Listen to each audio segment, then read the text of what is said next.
Departemen Pertahanan Amerika Serikat atau Pentagon mengajukan tambahan anggaran 200 miliar dolar untuk mendukung agresi ke Iran. Nilai itu tergolong sangat besar dan berpotensi memicu perdebatan panjang di Kongres Amerika Serikat. Usulan ini muncul di tengah meningkatnya ketegangan geopolitik global dan kebutuhan pendanaan militer yang terus bertambah. Setelah serangan balasan dari Iran, anggaran tambahan 200 miliar dolar juga telah diajukan ke Gedung Putih.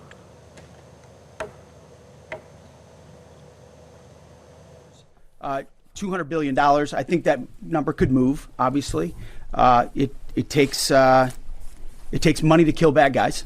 So we're going back to Congress and our folks there to ensure that we're properly funded for what's been done, for what we may have to do in the future. Ensure that our ammunition is everything's refilled, and not just refilled, but above and beyond. I mean, Menanggapi hal itu, Menteri Luar Negeri Republik Islam Iran Abbas Araghchi menyebut permintaan dana tambahan dalam sebuah perang yang dipaksakan hanyalah awal dari pajak triliunan dolar warga AS untuk kebijakan Donald Trump melindungi Zionis Israel dan akan menimbulkan krisis ekonomi Amerika Serikat.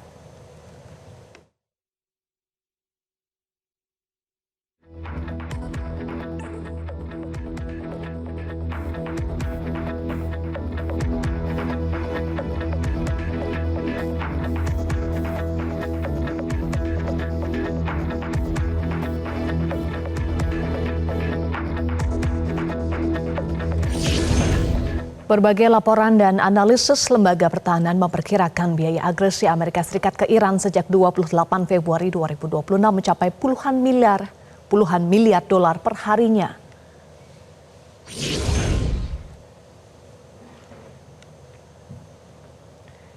Dalam 48 jam pertama agresi saja, Amerika Serikat menghabiskan 5,6 miliar dolar atau sekitar 94 triliun rupiah. Biaya ini terutama untuk amunisi presisi tinggi termasuk rudal Tomahawk dan senjata udara yang digunakan untuk menyerang ribuan target di Iran. Dalam briefing tertutup kepada Kongres, pejabat AS seperti dikutip The Straits Times menyebut biaya agresi AS ke Iran mencapai sekitar 11,3 miliar dolar dalam 6 hari pertama atau sekitar 190 triliun rupiah. Beberapa analisis memperkirakan Amerika Serikat mengeluarkan biaya sekitar 890 juta hingga 1 miliar dolar per hari untuk agresi ke Iran atau berkisar 14,9 triliun hingga 17 triliun rupiah per harinya.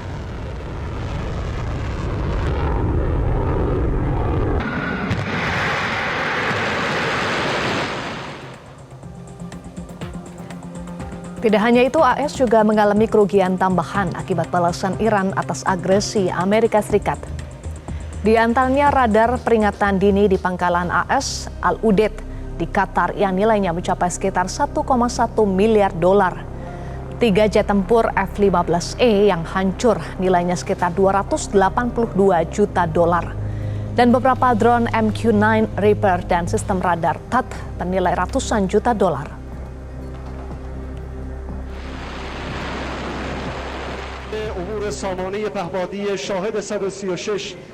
Sementara itu Iran memanfaatkan rudal keluaran lama bahkan drone berharga murah seperti drone Shahed 136 yang walaupun harganya murah dan desainnya sederhana tapi mampu menembus pertahanan musuh. Drone itu nilainya berkisar 20.000 hingga 50.000 dolar atau sekitar 310 juta hingga 775 juta rupiah per unit.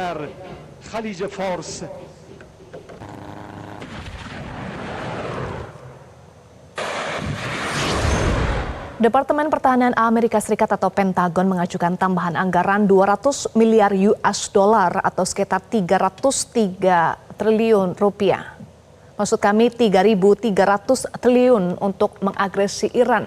Apakah permintaan tambahan anggaran ini akan disetujui Kongres dan apakah ini menjadi sinyal bahwa Amerika Serikat akan menyiapkan serangan darat? Untuk membahasnya sudah bergabung bersama kami melalui sambungan Zoom pakar politik luar negeri Pitan Daslani. Selamat malam Pak Pitan. Selamat malam, apa kabar di studio? Kabar baik, semoga Pak Pitan juga dalam kondisi sehat. Pak Pitan dengan Eva, Departemen Pertahanan Amerika Serikat mengajukan tambahan anggaran 200 miliar US dollar. Apakah ini pertanda AS sudah kehabisan dana untuk membiayai agresi, Pak Pitan? Jadi 6 hari pertama itu biaya perang Amerika itu adalah 11,7 miliar dolar. Sementara biaya perang Israel di Iran itu sekitar 3 miliar dolar. Nah, jadi totalnya itu berarti dalam 6 hari itu adalah sekitar hampir 15 miliar dolar dihabiskan Amerika dan Israel. Sementara dana yang biaya perang Iran itu sendiri yang ditanggung Iran itu sendiri hanya 2 miliar dolar. Jadi jomplang sekali. Kenapa? Karena drone misalnya seperti tadi disebutkan itu, satu drone yang seharga 20.000 dolar itu ditangkis dengan satu rudal anti rudal yang seharga 4 juta dolar. Nah, di dalam sistem persenjataan Patriot itu yang terkecil itu ada 16 peluru kendali, sedang yang terbesar itu 168 peluru kendali seperti yang dipasang di pangkalan militer Amerika. Jadi dikalikan saja itu berapa besarnya itu. Nah, sebetulnya sudah ada perhitungan asesmen ataupun perhitungan biaya perang yang dikeluarkan oleh Pentagon itu pada tanggal 10 Maret lalu, bahwa karena Amerika itu punya 4 tujuan dalam perang ini. Salah satunya itu yaitu menghabisi program nuklir Iran, menghabisi angkatan laut Iran, menghabisi rudal balistik, dan memotong jalur supply chain kepada proksi-proksinya. Tetapi Donald Trump itu kan, Presiden Trump itu kan stylenya itu adalah dia bilang dia membuka jalan supaya bisa terjadi pergantian rejim di Iran. Saya sudah berulang kali katakan, pergantian rejim itu sulit sekali terjadi kalau hanya dia serang dari udara. Dia harus bawa masuk pasukan darat seperti yang dia lakukan di Irak. Nah, kalau itu terjadi, maka perkiraan daripada Pentagon itu adalah perang itu harus terjadi paling sedikit 18 bulan dan akan menelan biaya lebih dari 3 triliun dolar dan berpotensi menewaskan pasukan Amerika sebanyak 15.000 orang. Nah, ini sangat besar risikonya. Kenapa? Karena pasukan yang asing yang masuk itu kan tidak mengenal medan. Jadi sangat besar risikonya. Sementara lingkungan geografis Iran itu sendiri sangat menantang, bergunung-gunung, dia sulit sekali untuk masuk gitu. Jadi itu yang menyebabkan Pentagon berhitung bahwa sangat mahal kalau terjadi serangan darat. Tetapi kalau tidak terjadi serangan darat, serangan dari udara tidak akan bisa mengganti rejim. Nah, kalau Amerika lepas tangan begini saja, maka yang menderita adalah warga negara Iran yang sempat demo ini. Mereka akan dicap sebagai musuh negara kalau tidak terjadi pergantian rejim. Ini berbahaya sekali bagi orang Iran sendiri gitu. Jadi perang ini maju kena, mundur kena. Pak Pitan, Anda sampaikan serangan darat butuh anggaran besar. Artinya permintaan anggaran militer yang sangat besar ini apakah mengonfirmasi bahwa Amerika Serikat bersiap untuk melakukan invasi darat? Itu yang sekarang menjadi pertanyaan paling besar di Pentagon, bahkan di Gedung Putih. Karena untuk melakukan itu resikonya tinggi, biayanya juga mahal, dan kalau tidak berhasil maka jatuh pamor Amerika itu. Karena pamor Amerika akan jatuh di mata sekutu-sekutunya di NATO, di Eropa, dan juga di Asia. Selain itu, ketika Amerika lagi perang dengan semua kekuatannya, Rusia dan Cina sedang menonton dan lihat sampai seberapa kuat militer Amerika ini. Jadi dia memajang kekuatan militernya di perang ini untuk dinilai oleh lawan-lawannya, kan begitu. Jadi itu tidak menguntungkan bagi Amerika sendiri. Tapi sebenarnya yang saya mau katakan, banyak orang tidak menyadari bahwa yang paling berkepentingan dalam perang ini adalah negara-negara Arab, karena mereka tidak mau diserang gitu. Nah, justru yang paling berada di garda terdepan itu adalah Arab Saudi. Karena Arab Saudi yang berulang kali mendesak supaya Amerika segera menyerang Iran. Itu yang terjadi gitu. Jadi pada tanggal 27-28 Januari 2026 ini, itu Kepala Intelijen Militer Israel, Mayor Jenderal Shlomi Binder, itu berada di Washington untuk bertemu dengan CIA, bertemu dengan pejabat-pejabat Gedung Putih dan Pentagon untuk melakukan apa yang disebut intelligence sharing, jadi pertukaran data intelijen untuk memetakan di mana saja di Iran titik-titik yang akan diserang.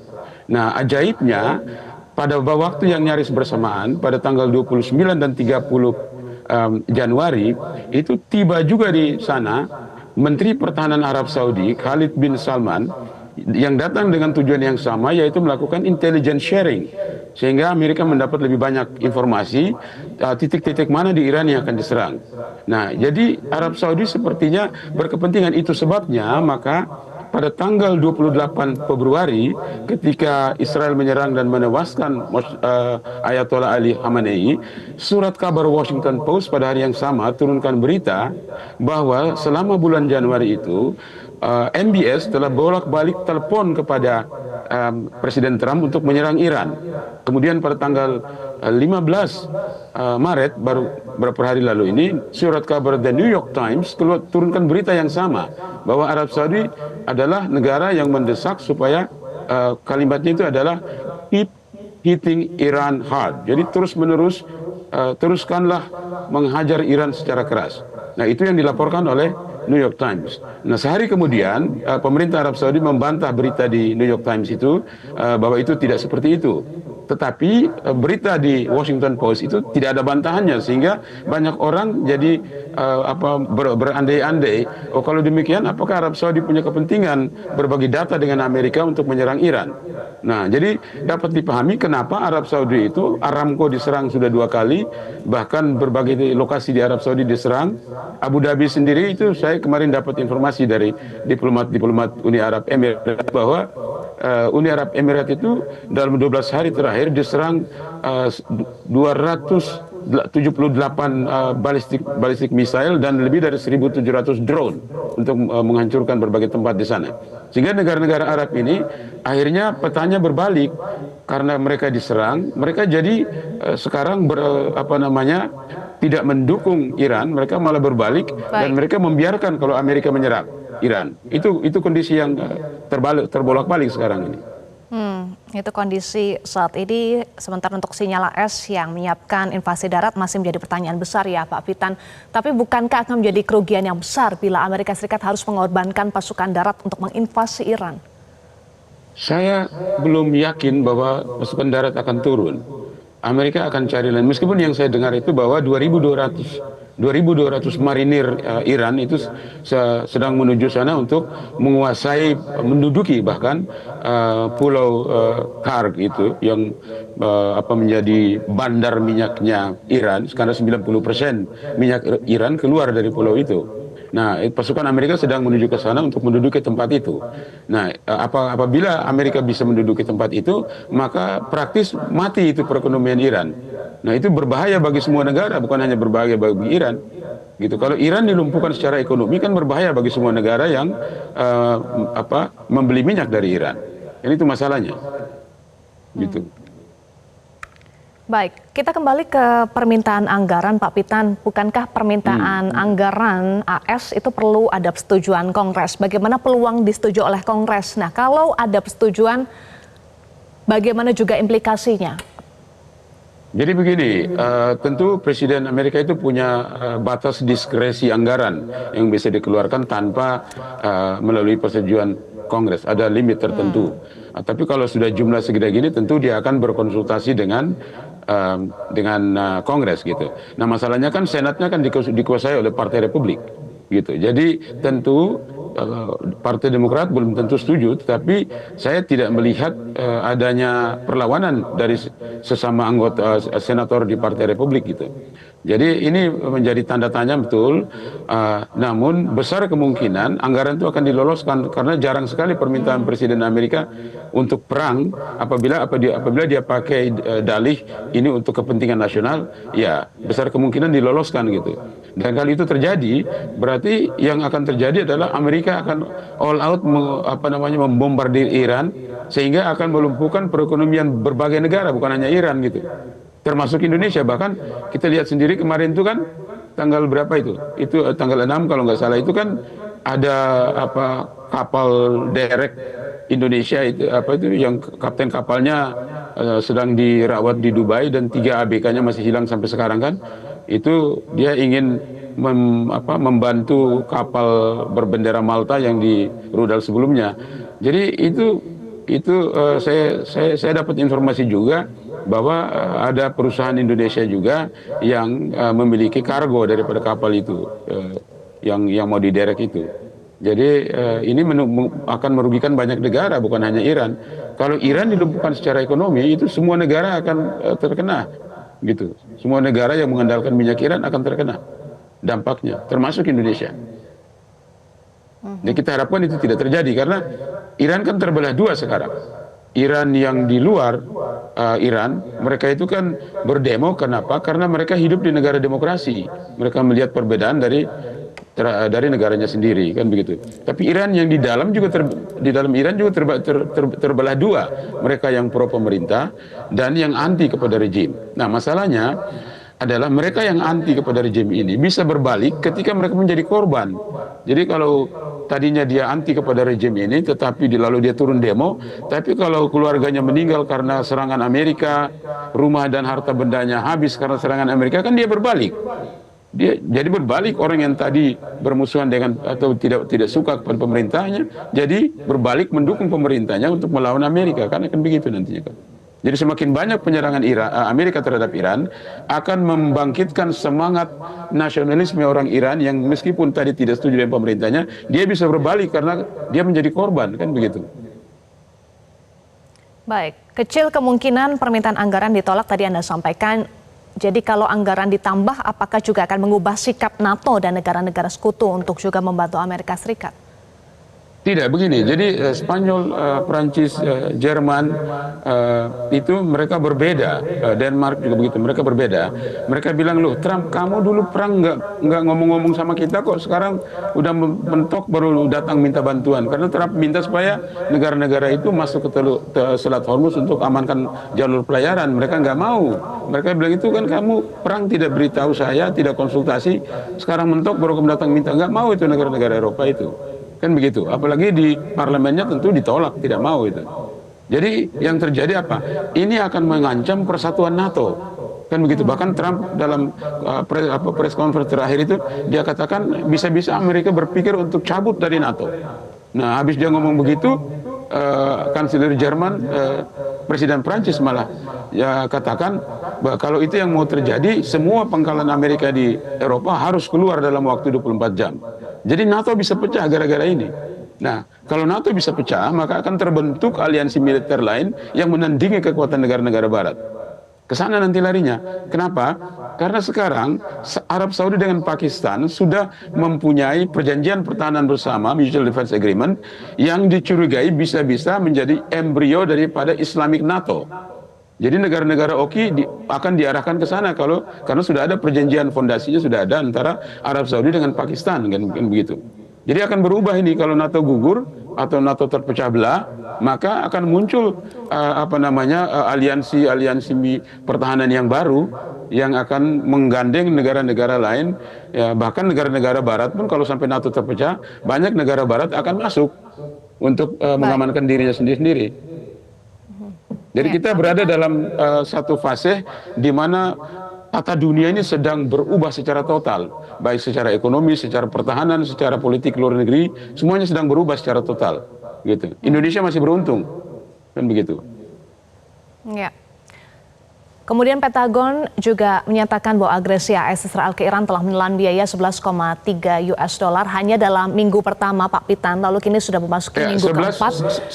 Sebenarnya 11,7 miliar dolar. Baik, 11,7 miliar dolar pada minggu pertama, kemudian kini sudah memasuki minggu keempat dan permintaan anggaran kemudian diajukan potensinya bisa diterima oleh Kongres. Apakah AS akan kembali mengkalkulasi untuk menghentikan perang karena anggaran yang dibutuhkan semakin besar sampai saat ini? Jadi begini, masalahnya bukan hanya anggaran. Kalau anggaran Amerika bisa menanggulanginya meskipun babak belur dia sekarang. Tetapi masalahnya itu adalah Amerika akan kehilangan monopoli supremasi dan hegemoninya di berbagai negara, khususnya di Asia Barat, kalau tidak sampai terjadi pergantian rejim. Dia akan malu. Nah, dalam posisi sekarang, dia maju kena, mundur kena. Makanya 2 hari lalu kan kita lihat Trump bilang begini, kayaknya tidak ada lagi deh tempat mana di Iran yang harus kita bom. Nah sekarang Amerika dalam posisi mencari off ramp, mencari exit strategi. Jadi bagaimana supaya bisa keluar secara terhormat? Karena kalau anggarannya mahal, stok persenjataannya menurun, maka perang itu bisa berhenti sendiri. Mau perang pakai apa? Tidak, biayanya begitu besar dan stok persenjataannya makin menurun, kan begitu. Jadi sekarang ini Amerika pada posisi mencari cara yang aman supaya bisa berhenti perangnya, supaya tidak terjadi pemborosan anggaran dan korban jiwa di pihaknya sendiri tanpa hilang muka, tanpa hilang pamor seperti itu. Itu yang sekarang dalam posisi seperti itu gitu. Nah sebaliknya Iran tidak begitu. Iran siap bertahan sampai kapan saja karena dia nomor satu biaya perangnya lebih rendah, nomor dua medan dia kuasai, dan nomor tiga dia berpengalaman perang bertahun-tahun, kan begitu. Jadi lebih berat tekanan psikologis di Amerika daripada di Iran saat ini. Gitu. Jadi Amerika Serikat sedang mencari exit strategi dari agresi yang dimulainya sendiri bersama dengan Israel. Agresi AS Israel terhadap Iran telah berdampak pada ekonomi AS, lonjakan harga minyak dan ancaman inflasi. Bagaimana potensi tekanan dalam negeri yang akan dihadapi oleh Trump? Singkat saja, Pak Pitan. Begini, singkatnya begini, tentu di dalam negeri tidak semua orang setuju dengan Trump. Apalagi di mereka-mereka yang keluarganya tentara dan dikirim ke daerah itu, kan mereka tentu was-was juga gitu. Penolakan dari dalam negeri sih akan ada. Suara rakyat akan kita lihat bagaimana meledaknya suara rakyat di berbagai negara bagian ya. Karena kalau sekarang jangankan perang, dengan kebijakan tarifnya saja kan harga barang pada naik semua. Jadi belanja rumah tangga semakin tinggi, kan begitu. Nah itu menjadi tekanan sendiri bagi consumers, kan begitu. Dan juga kalau perang ini berlangsung terus, yang akan terguncang bukan saja harga minyak, tapi pasar saham juga akan terguncang. Dalam minggu pertama perang saja coba kita lihat, harga minyak sampai naik 121 dolar per barrel. Kemudian kita lihat standar S&P 500 itu drop 4%. Kemudian kita lihat Bitcoin itu drop 22%. Jadi perusahaan-perusahaan pelaku ekonomi level tingkat besar itu, pelaku ekonomi major economic players itu sekarang pada posisi wait and see. Orang nggak mau tanam saham dulu. Orang wait and see, kan seperti begitu. Jadi akan merugikan Amerika sendiri kalau perang ini berlangsung lama gitu. Itu sebabnya tadi saya katakan sudah ada kalkulasi dari Pentagon, diestimasi bahwa 18 bulan harus sudah selesai perang itu. Nah saya katakan baik selesai dan baik menang. Bagaimana kalau 18 bulan dan ternyata Iran masih tetap kuat bertahan, bahkan skenario Vietnam terjadi. Nah, itu kan bisa jadi peristiwa yang memalukan, kan begitu. Jadi saya kira pada saat sekarang Amerika sedang mencari exit strategi sambil menghitung-hitung batas maksimum daripada perang ini sampai di mana, kan begitu. Nah, buktinya akan kita lihat apakah 2.200 marinir yang dikirim ke Pulau Karg akan masuk ke Pulau Karg itu benar-benar bisa menduduki pulau itu atau tidak. Itu. Kalau mereka bisa menduduki pulau itu, maka ceritanya akan berubah. Tetapi kalau mereka tidak bisa menduduki karena ada serangan balasan dari atau resistensi dari Iran, maka itu akan membuat perang ini akan berlangsung lama karena Iran itu dia tahu bahwa dia tidak mungkin berhadapan secara militer secara frontal dengan Amerika. Makanya dia bermain di sektor ekonomi. Itu sebabnya sekarang yang jadi sasaran di negara-negara Arab adalah aset-aset ekonomi daripada Amerika, termasuk perusahaan Amerika, segala macam itu, hotel, restoran, bank, segala macam itu di negara-negara Arab, khususnya di Uni Arab Emirates itu yang menjadi serangan karena dia berhitung kalau dia hancurkan aset-aset Amerika itu, Amerika akan rugi karena perusahaan-perusahaan itu diasuransikan di Amerika. Jadi akan bocor di sana, kan begitu. Jadi dia bukan hanya perang di medan tempur, tapi dia perang juga di medan ekonomi untuk hancurkan aset-aset ekonomi Amerika. Nah, jangan lupa yang ditakutkan Amerika saat ini adalah apa yang disebut sleeper cell. Sleeper cell itu adalah sel tidur yang bergerak di semua negara, ada di Amerika, ada di berbagai negara, yang mengincar aset-aset Amerika. Ini yang berbahaya. Oke, kita lihat apa exit strategi dari Amerika Serikat, karena menurut Pak Pitan, Amerika maju kena, mundur kena, baik dari luar maupun dalam negerinya ya. Kita nantikan. Pak Pitan, terima kasih sudah bergabung bersama kami di Prime Time. Terima kasih. Jelajahi cara baru mendapatkan informasi. Download Metro TV Extend sekarang.